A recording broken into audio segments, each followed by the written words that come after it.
Hey everyone, today I'm going to teach you how to share your Microsoft Planner board with others. Without any further ado, let's get started.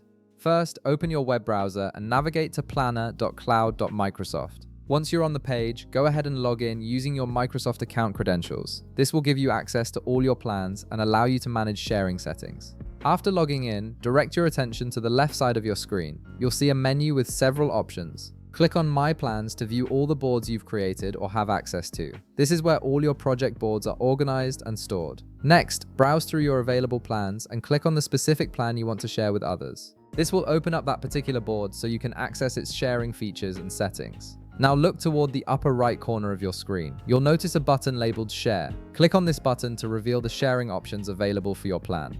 This is the central hub for all sharing and collaboration features. Once the sharing menu opens, you'll see a couple of different options for how you can share your plan. The first option is Copy Link to Plan. If you click this, it will copy a direct link to your plan that you can then paste into an email, chat message, or any other communication method to send to others. This is particularly useful when you need to quickly share access with specific individuals without adding them to a formal group. However, if you want more structured sharing, you can also click the Share button within this menu. This option allows you to share your plan directly with a group in Microsoft 365. This is especially helpful when you're working with teams or departments that already have established groups in your organization. When you click Share, you'll be prompted to either create a new group or select an existing group from your organization. If you're working with a team that already has a Microsoft 365 group set up, simply select that existing group from the list. If not, you have the option to create a new group right here by following the on-screen prompts. After selecting or creating your group, click Share with Group to finalize the process. This will grant everyone in that group access to your plan, allowing them to view, edit, and collaborate on tasks depending on the permissions you've set. And that's it.